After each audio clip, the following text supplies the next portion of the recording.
All right. While they head out there and get squared away, we're going to be in the book of Luke. We'll get to sing some more this morning, but that is always such a blessing for us to be able to watch that, to participate in that. Love having all these kids up here. Love the ones that love to be up here, and love the ones that don't too. Those are fun too. So Luke chapter 1 is where we're going to be. Looking forward to our first ever kind of full-scale Christmas program tonight. Reminder, that'll be at 5 o'clock. Parents be here at 4:45. I hope you'll come and be a part of that evening. It should be fun. If you weren't here last week, and I know many of you were not, Thanksgiving weekend, we introduced a new series. It's a series that's going to carry us through Christmas, but also a series that's going to carry us through most of 2023. We'll be in the book of Luke, and the series is called Jesus for Everyone. Luke is my favorite of the four Gospels. I am so excited to finally be able to preach through this Gospel and kind of dive into this book with you. And in this Gospel, I think you're going to see a picture of Jesus through the eyes of those that walked with Him, through the eyes of those that were around Him. You're going to see those that He walked with, that He talked with, that He ministered to. And you're going to see and hear what it was like to be with Jesus in those days. John's Gospel is a deeply personal Gospel. If you walk through the Gospel of John, most of the Gospel of John takes place over the course of just a week or so, and it's very personal. You see this very intimate, personal picture of Jesus as a man. Matthew's Gospel is focused on kind of the interplay of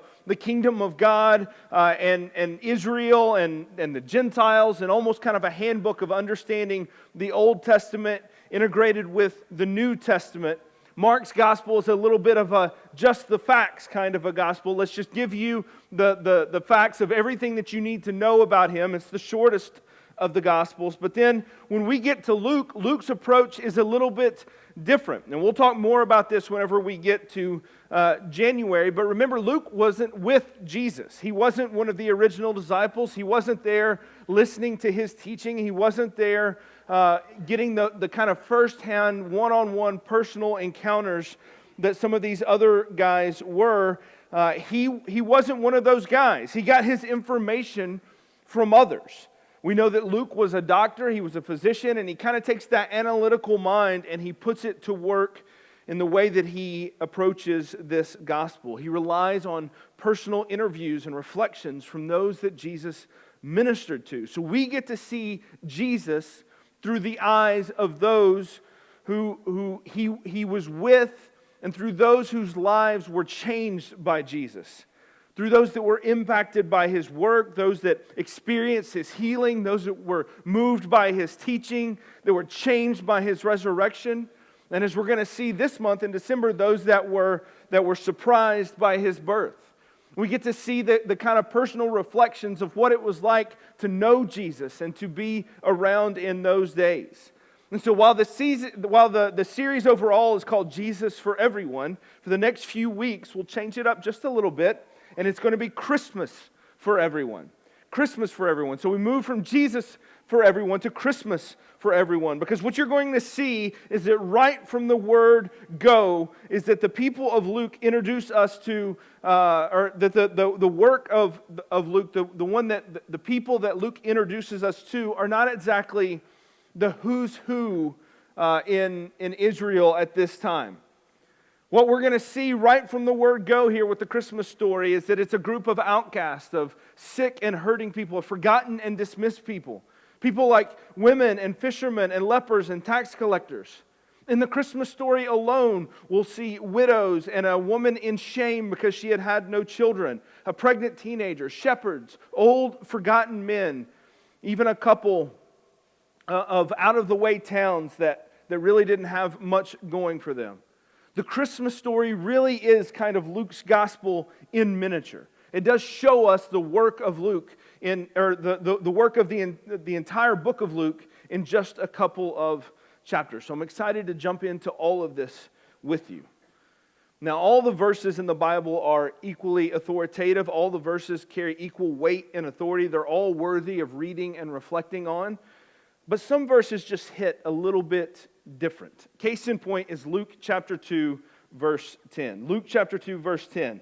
It's right in the middle of an explanation about the prophecy of Jesus' birth, and it says this, "And the angel said to them, 'Fear not, for behold, I bring you good news of great joy that will be for all the people.'" I've preached here at Providence for 12 years now. This is my 12th Christmas series that I have done. And 4 of those 12 have come directly, of those series have come directly from this verse. In 2017, 19, 21, and 22. We did a series called Fear Not. We did a series called Come Behold.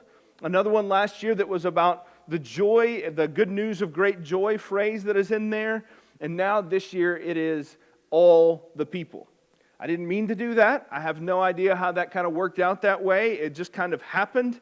But here we are, and I kind of love how this has played out. 4 series based off of one verse is a little bit crazy, but I've been excited about all of those, and I'm just as excited about this one. My theory is that this verse is right smack in the middle of Luke's explanation to Charlie Brown about what Christmas is all about, and somehow that got lodged in my brain whenever I was a kid. And so for me, this is what Christmas is all about, and different parts of these verses have stuck out to me over the years, and this is I think this is how we got here with all of these different ones. And you can go back and listen to all of those series on our website. You can go back and listen to all the different ways that we talked about each of those different phrases. And so we'll come back to the very beginning of Luke in January, but for now we're going to start where Luke starts the story of Jesus, by telling us a story about somebody else completely. That's how he starts the story of Jesus. And with that, we'll actually start by not even looking at the book of Luke, but at the very end of the Old Testament in the book of Malachi. So if you want to go over a few pages to Matthew and then just keep going a little bit, you'll get to Malachi. Malachi chapter 4, verse 5 says this, "Behold, I will send you Elijah the prophet before the great and awesome day of the Lord comes. And he will turn the hearts of their fathers to their children, and the hearts of the children to their fathers, lest I come and strike the land with a decree of utter destruction." Those are the very last words of the prophets of Israel before there would be over 400 years of silence from God. The time that we know is the time between the Testaments. But at the time, they didn't know that that's what that was. They didn't know what was going on. All they know is that Malachi gave this prophecy about Elijah to come, and then everything went silent. A promise that Elijah would return, and when he returned, it was ahead of this great and awesome day of the Lord. A phrase used to illustrate judgment, a phrase used to illustrate kind of an outpouring of punishment from God. But before that day comes, Elijah would come first. And in those 2 verses right there in Malachi, there is an entire world of theological and philosophical debate and meaning. A lot that we could spend a long time talking about. But for us, because we have the Gospels, specifically even Luke's Gospel, we understand those verses to be pointing to 2 things. Those verses are doing something that we've talked about before when we studied the prophets. It's this thing called prophetic foreshortening, which sounds like super complicated, but really what it means is when a prophet in the Old Testament would predict something coming in the future, oftentimes in the same verse, in the same sentence, they would prophesy about something that was going to happen at this point in time, and then they would also prophesy about something that was going to happen way distant in the future. But the way that we see it, whenever those things line up, it looks like those things are together. Right? So this is like looking at a mountain range, right? You look at a mountain range, and from what you can see, it looks like you have the horizon across from you, and all these mountains are equal distant away. But the closer that you get to those mountains, you realize that even though it looks like everything's the same, there's actually quite a bit of distance between these 2 mountain peaks, right? And this is the way that the prophets work oftentimes. You can see this all throughout the Old Testament, where they will talk about things that are going to happen in the future, and they may be talking about a few hundred years in the future, or they may be talking about well into the future, but they don't distinguish those things for us. This is how prophecy works, and this is what happens here in Malachi. It's where he says, here's some things that are going to happen in the future, and it's going to happen this way. Elijah's going to come, and then there will be this great and awesome day of the Lord. But he doesn't distinguish when exactly those things are going to come, except that Elijah comes first, and this judgment day will come later. And as we'll see from Luke, the promise of Elijah is about to be fulfilled. It's about to be fulfilled right here in these days in the Christmas story. But the coming day of judgment, well, for that we are still waiting. And we'll talk about that later in the book of Luke. But regardless of how you understand the gospel today, Jew or Christian, the verse at the end of the book of Malachi means two things for us. These verses at the end of Malachi mean two things. One is hope, and two, it means a whole lot of waiting. Hope in that while God may have gone silent in His speaking, He has left Israel with a promise. He has left them with a promise that they are not forgotten, that even though He's gone silent, that there is something more to come. He hasn't left them. He hasn't forgotten them. He hasn't walked away from them. Someone else would be coming to testify to God's faithfulness and rescue God's people. And because of that promise, God has not left them alone. He has not left them without hope, but instead He gives them hope. So hope and a promise is a beautiful thing, but 400 years is a long time. It's a long time to hang on to a promise and to hang on to a hope. We're talking about almost double our country's lifespan. It's a long time to hold on to something. And after a while, you kind of start to ask questions like, did we misunderstand what was supposed to happen here? I thought Elijah was coming. Why is Elijah not here? Did we misunderstand or misread something? Did God revoke His promise to us? Has He taken that away from us? Did God give up on us? Or maybe did we give up on God? You start asking questions like that because you have these promises that are put out there before you. You have these things that are there, but then you don't ever see them fulfilled. And it's natural to start asking questions when that day comes. It's natural to start asking questions whenever you've been given hope, but that hope is deferred and that hope never quite sees fulfillment. And these were the sort of questions that were being asked by the Jews then, that are still being asked by the Jews today. But they were already being asked in the first century. Rome had overtaken the country. Some rebellions had kind of sprung up in different places, some miraculous provisions, some great stories to tell, but all of it had kind of come to a halt when Rome had taken over Israel. And all that promise of the nation, the promise of the rebellions, all of it had amounted to basically nothing at this point. They were under the thumb of Rome. They were paying their taxes. They could only function under the authority of Rome. And it led to people asking questions like, how long, Lord? How long until you answer this promise that you left us with in Malachi? How long until you do this? It was a frustrating, embarrassing, disappointing, and less than hopeful existence. And that's the setting of Luke chapter 1. That's where the Christmas story picks up. So let's read it together. Luke chapter 1. Verse 5. In the days of Herod, king of Judea, there was a priest named Zechariah of the division of Abijah. And he had a wife from the daughters of Aaron, and her name was Elizabeth. And they were both righteous before God, walking blamelessly in all the commandments and statutes of the Lord.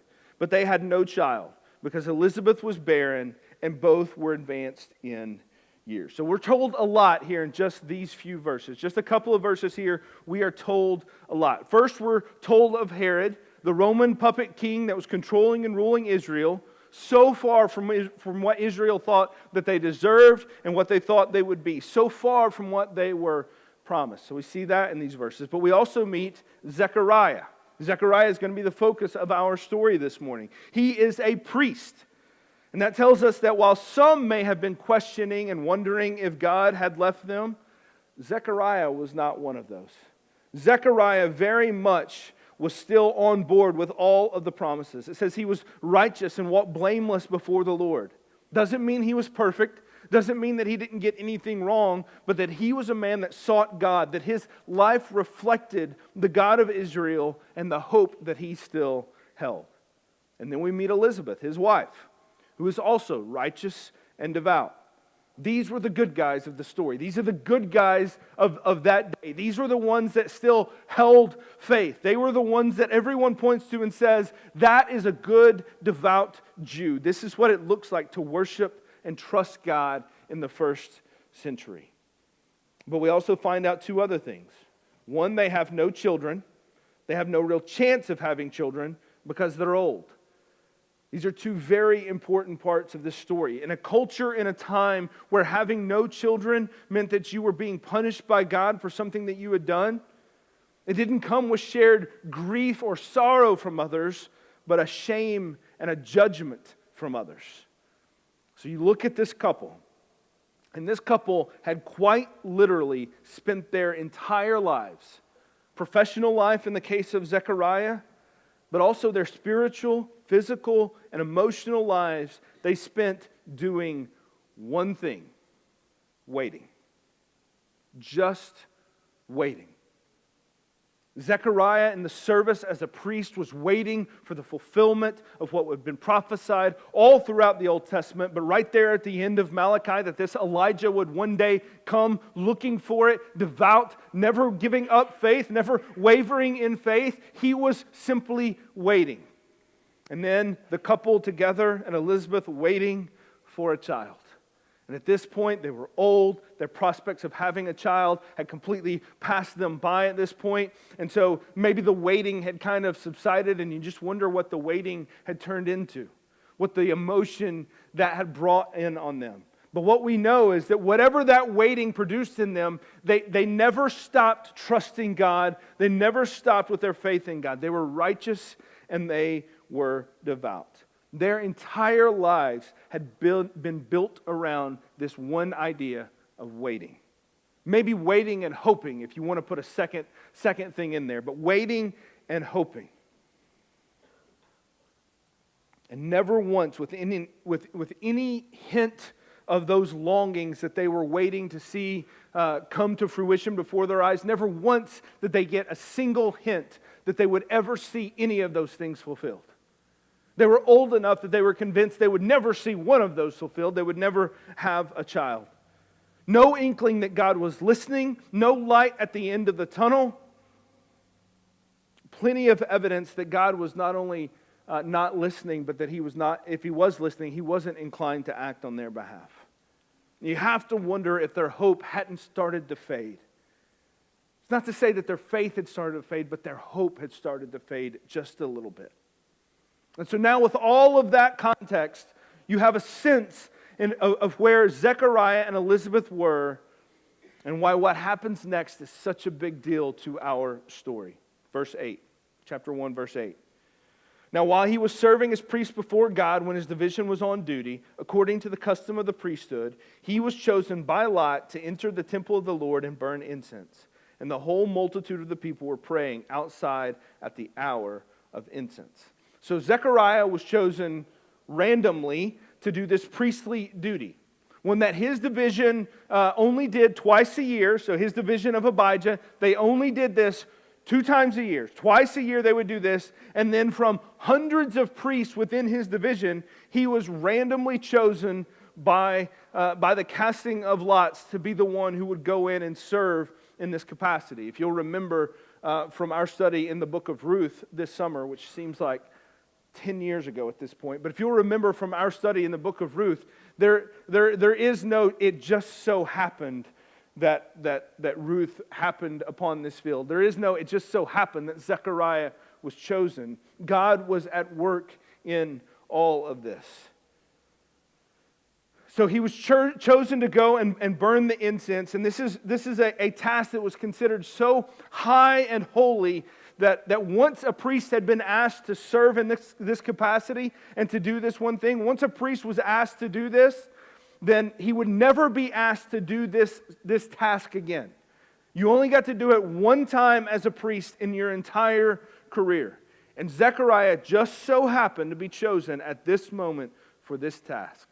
So he dons the robes, he goes through all the ritualistic preparation and cleansing. He readies his heart for the high moment of his priestly career, and that's where we get verse 11. And there appeared to him an angel of the Lord standing on the right side of the altar of incense. And Zechariah was troubled when he saw him, and fear fell upon him. But the angel said to him, "Do not be afraid, Zechariah, for your prayer has been heard, and your wife Elizabeth will bear you a son, and you shall call his name John."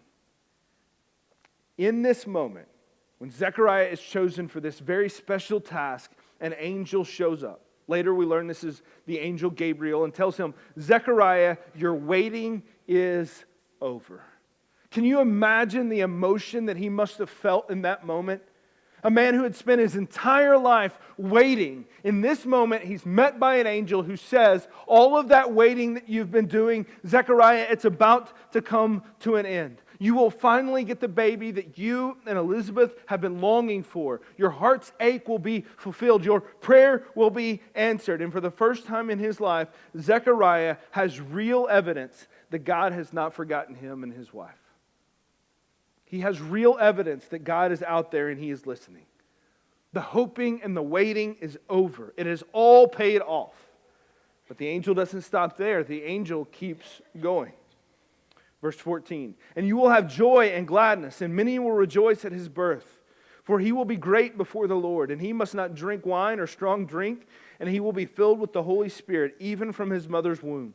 And he will turn many of the children of Israel to the Lord their God. And he will go before them in the spirit and the power of Elijah, to turn the hearts of the fathers to the children and the disobedient to the wisdom of the just, to make ready for the Lord a people prepared." Wow. Echoes of the end of the book of Malachi. So not only is Zechariah's personal waiting for a son been met with this great news, so too is his waiting for a Messiah, for the Elijah that was to come. Now it wasn't Elijah himself, but it would be his son, Zechariah's own son, that would fulfill the role of Elijah. John would now live with the spirit and the power of Elijah. There is no greater compliment, there is no greater honor that you could bestow upon someone. Elijah was held in such great regard, in such great honor. And so when the angel comes, he brings this great news. Not only will you have a son, but that son will be the promised one that Malachi told you would come. He will serve in the spirit of Elijah. The two things Zechariah has waited for his entire life, the two things his entire life has been built around, this hope and waiting for all of his life, in one moment is met in one child to see all of this fulfilled. This must have been borderline unbelievable for Zechariah to hear. And in fact, it turns out that's exactly what it was. Look in verse 18. "And Zechariah said to the angel, 'How shall I know this? For I am an old man, and my wife is advanced in years.' And the angel answered him, 'I am Gabriel. I stand in the presence of God, and I was sent to speak to you and to bring you this good news. And behold, you will be silent and unable to speak until the day that these things take place, because you did not believe my words, which will be fulfilled in their time.' And the people were waiting for Zechariah, and they were wondering at his delay in the temple. And when he came out, he was unable to speak to them. And they realized that he had seen a vision in the temple. And he kept making signs to them and remained mute. And when his time of service had ended, he went to his home. And after these days, his wife Elizabeth conceived, and for 5 months she kept herself hidden, saying, 'Thus the Lord has done for me in the days when he looked on me, to take away my reproach among people.'" Such a beautiful story that we're given there. And Zechariah had not given up hope. But whenever he got this news, that this thing he had been waiting for his entire life, when he got this news, it was just too much for him to take at face value. It was just too much for him to hold on to say, "Are you for real right now? Is this really going to happen? Angel, vision, or not?" He needed some sort of idea, some sort of proof that this was going to happen. Turns out the proof that he got is the angel said, "Okay, well then you're just not going to talk for a little while. You can't do anything, and maybe not even be able to hear as well." He goes silent, and maybe his whole world goes silent. It always makes me wonder how when he went home, how did he tell Elizabeth about this? He couldn't just be like, "You never guess what's going to happen or what happened today at work." He can't go home and have that conversation with her. How did he communicate to her what he had seen? He couldn't just kind of pull out like some loose leaf paper and write down with his Bic pen. He can't say, "This is what happened." So did he write this, or did he have to play the most difficult game of charades ever with Elizabeth whenever he came home? Like, how do you convince your wife who's been without child for so long, who'd given up waiting and hoping, how do you say, hey, here's what I saw today, and you're going to be pregnant, you're going to have a child? I can't imagine how he pulled that off. That had to be a difficult conversation. But he goes home, he explains this to her, and he says, hey, this is what's about to happen. And for Elizabeth, this meant that not only was her waiting over, but so was her shame and her reproach. She could have a son, and not just any son, a miraculous one that would more than vindicate her in the eyes of her community. And not only that, a son that would have the ministry and the power and the spirit of Elijah. He was the one to come. Sort of. Zechariah will explain that here in just a minute. But the relief and the joy in Elizabeth's story is tangible. She is freed from her wishing, from her waiting, from her shame. She no longer worships with this longing in her heart and this nagging pain in her soul that she had been dealing with, but with a freedom that she had never known. She knows this is the one. And we'll talk about that a little bit more next week whenever she meets Mary after this great news. But for today, for the sake of time, I want to skip ahead. I want to talk about how this story ends in Luke chapter 1, verse 57. So skip ahead just a little bit in our story. We'll pick up on the middle pieces next week. But Luke chapter 1, verse 57. Now the time came for Elizabeth to give birth, and she bore a son. And her neighbors and relatives heard that the Lord had shown great mercy to her, and they rejoiced with her. And on the 8th day they came to circumcise the child, and they would have called him Zechariah after his father. But his mother answered, no, he shall be called John. And they said to her, none of your relatives are called by this name. And they made signs to his father. So basically, Elizabeth says, no, John's got to be his name. And they're like, that doesn't make any sense at all. Let's just ask Zechariah and make sure that this is what we need to do. Because this just doesn't make any sense for this to be the case at all. And he asked for a writing tablet, and he wrote, his name is John. And they all wondered. And immediately his mouth was open and his tongue loosed, and he spoke, blessing God. And fear came on all their neighbors, and all these things were talked about through the hill country of Judea. And all who heard them laid up in their hearts, saying, what then will this child be? For the hand of the Lord was with him. I can imagine that little thing right there whenever it says, and fear came upon all the neighbors, and all these things were talked about, and all who heard them laid them up in their hearts. Luke uses that phrase quite a bit, especially here in these early chapters. And every time that I see that, I think that that's probably Luke, who has gone into the hill country to these people who were around in those days and interviewed them and talked to them. And said, hey, what did you think whenever this happened? You remember whenever John went silent, or whenever Zechariah went silent before John was born? Do you remember the circumstances around John's birth? What did you think about that? It talks about how they stored them up in their hearts, how they pondered these things in their hearts. And they all wondered, what's this child going to be like? With a birth like this, with circumstances like this around his birth, what is this child John going to be like? The whole scene is so hopeful. It is so beautiful. I imagine that there are smiles and laughter all around as Zechariah gets his voice back and starts just probably blabbering all kinds of stuff, trying to communicate all the things that he's thought about over the last few months, trying to communicate all the things that the angel had said. They knew what had to be done. They knew his name needed to be John. And just like that, Zechariah is all able to talk, and he lets it all out. And I just can't imagine what all he'd been thinking, but we have at least a little bit of an idea of what he had been thinking during that time. And that's verse 67.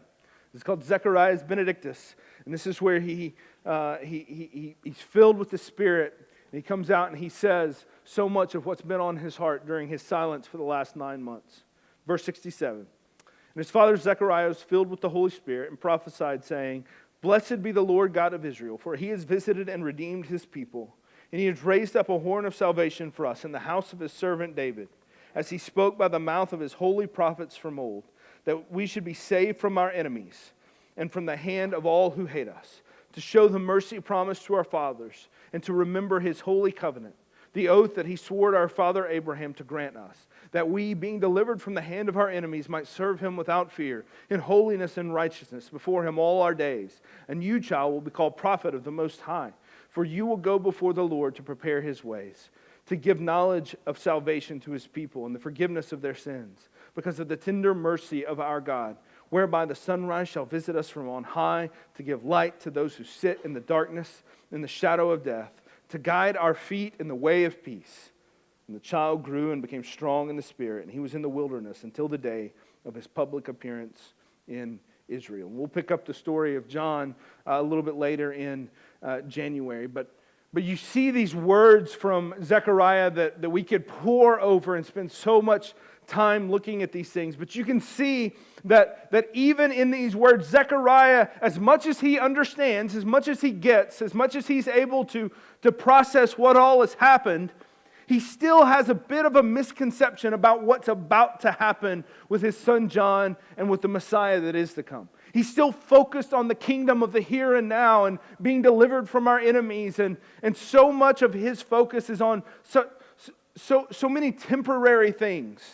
But God is doing so many things that are so outside the scope of what he can even imagine. And so his prophecy, as true as it is, it kind of misreads the situation just a little bit. And he, more than anyone, knows that he can trust God's promises. But even as he cries out, he doesn't quite understand all that is happening here. But he does know what his son is supposed to do. He knows John's role, and he's ready to see him live it out. So this morning, we can celebrate with the new parents, Zechariah and Elizabeth. We can feel their joy when they sing and when they pray. How they'd spent their whole life hoping and waiting only to be met with disappointment time and time and time again. And then all in one moment, they have their hopes and their dreams met in this child. There was no inclination that any kind of breakthrough was coming at all until that day whenever Zechariah saw that angel. This morning, whenever we say that Christmas is for everyone, especially what I want to say this morning is that Christmas is especially for those that are waiting, especially for those that are in a place right now where they feel forgotten, especially for those that are in a place right now where they don't feel like there's a good path forward for them. Christmas is for everyone, not just those that show up and are ready to party and to celebrate all December long, but instead those that wait in hope, even if that waiting is a bit of a somber and sorrowful one. I know so many of you are in a place of waiting this morning. Some of you feel that tension of hope and disappointment in your heart as you look at your circumstances. Some of you feel the urge to give up and to give out. Some of you are just tired of waiting. Zechariah and Elizabeth understand your grief and your struggle. They understand the power of waiting. And if we're honest this morning, we all feel that tension this morning in some way. It is part of what happens when you live in a temporary, broken world with hearts that are crafted for eternity in a relationship with God. We all feel the tension of waiting and hoping and feeling like nothing is happening. This is part of what we do whenever we celebrate Advent. You know, in our culture, it's impossible to get away from the Christmas season right now in the month of December. You know, I joke all the time about how I start Christmas music in November and about how Christmas is a big celebration for us. And we all have our Christmas parties, and we had our ladies' Christmas party last night, and there's so much Christmas stuff going around. We have all of our decorations and stuff. But by the traditional church calendar, this time of year is considered Advent. And if you go to a highly liturgical church, so that means a church that's really kind of rooted in tradition and in form and those kind of things, there's no sign of Christmas at all during this time of year. What you'll see is a lot of pinks and purples like we have with our candles here. And those pinks and those purples represent two things. The pink represents joy, but the purple represents penance. It represents preparing our hearts for what is to come. And it's not until Christmas day that you light the white candle, the Christ candle in the middle, and there you have 12 days of celebration that follow after that. That is the 12 days of Christmas. And it's impossible for us to get away from that. It's impossible for us to get away from all of Christmas around us. But if you can, for just a minute, kind of put yourself in that place where there is no celebration allowed for any of December, where there's no celebration and the only thing that you can do is wait for what is to come on December 25th. All you can do is wait for the hope that is to come, that is to be met in Jesus Christ. All you can do is prepare your hearts in penance or in some measure of kind of remembering how desperately you need Christ, how desperately you need Him to show up, how desperately, just like Zechariah desperately needed that message from that angel that day, you desperately need someone to come and intervene in the brokenness of your life. This is what Advent really is about. It's hard for us to convey that in this culture whenever everything is going on all around. Some of y'all will have your Christmas tree down by the night of December 25th. Some of you guys are like that. I think you're Grinches, but some of you all will have that, and that'll be the case. Some of y'all are, I'm not going to say lazy, but you're a little more busy, and you won't have it down until like February. And that's fine too. You keep the celebration going, and you keep going.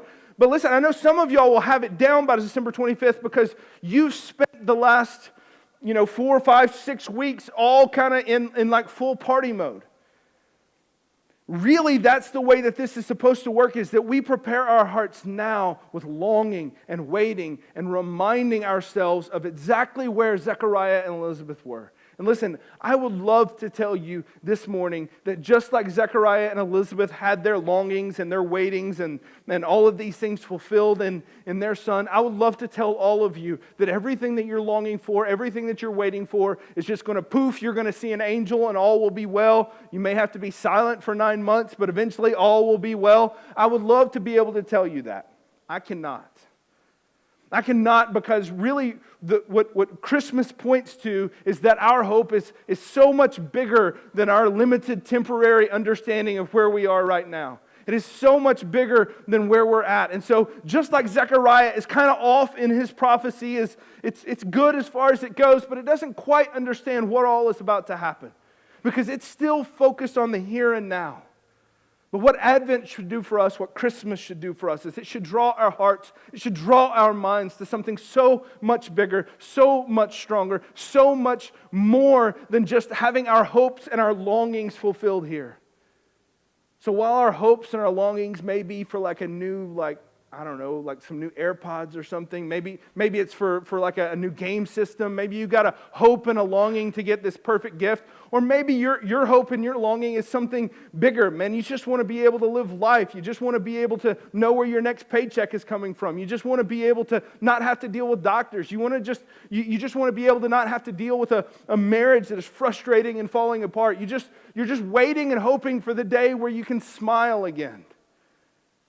Man, I don't know where that day is. I don't know where that day comes. But what I do know is the promise of Christmas, the promise of Advent, is that waiting will eventually come to an end. And when it does come to an end, it comes to an end in the person of Jesus Christ. And so you can know Him and you can know the power of that hope today. Now, when does that eventually come to an end? When can we eventually celebrate Christ? It's not fully going to be in this life. It's not fully going to be today and in this moment. But that doesn't mean that it can't at least somewhat be. And so the evidence of the Old Testament, of the prophecies of Isaiah and Malachi, and the fulfillment now in Luke, the evidence there is that God has not forgotten. And that there will be a day when your waiting and your longing will be over. There is evidence for us that tells us that is true. We have more evidence to know that than Zechariah even did. And now we can trust that God will do that for us as well. And so my prayer for you is that you will experience in this season even some measure of hope that maybe is starting to flag a little bit, that maybe is starting to kind of falter just a little bit, that maybe in the story of Zechariah and Elizabeth you can say, no, God is true to His promises. God will do what He has promised. He has not forgotten. And you can hold fast to that. You can hold true to that. And you can know God is still here. God is with us. That is the story of Christmas. That is the hope that we cling to. That is what Advent is about, teaching us to wait and to want and to hope for something so much bigger than the temporary stuff of this world, than whatever's under a tree or whatever else you may want. It's not saying that any of those things that you wait for and that you hope for are wrong. There's so many good things to wait for and to hope for. All I'm saying is that if what you're waiting for and what you're hoping for is tied to this earth and this earth alone, there's so much more that is promised to us. And I want to encourage you to take hold of that in this Christmas season, to spend time in repentance, in prayer, in training your heart to long for something and then to wait for that thing. There's so much to be learned whenever God teaches you how to wait. Whenever God teaches you the patience and all that comes with depending on Him, where you say, I can't make this happen. I need God to show up right now. There's so much that we are taught there. And so Christmas is for those that are waiting and longing and pleading with God, that feel forgotten, left out, or maybe just plain worn out.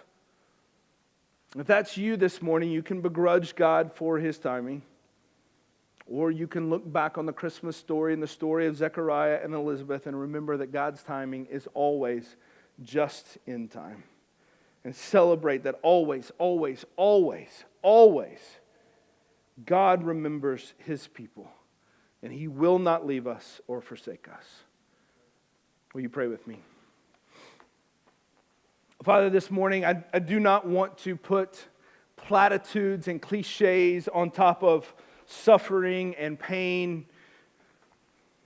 I imagine that if Zechariah and Elizabeth were here before they had that news from that angel and they were to hear this message, they would probably say, yeah, that's probably true. I just wish I could see something that convinced me it was true. And so I don't want to pretend that the devout and the faithful are always in this place where they just get it right all the time. Father, I don't want to pretend and put cliches on top of real pain and real hurt and real frustration. But Father, I don't want to miss the story either that you have given us to teach us that you have not forgotten us. That Christmas very much is for those that feel forgotten, that feel left out. Those that long to see and to know the promise that you have given us. And so, Father, I pray this morning for everyone in here that feels that tension.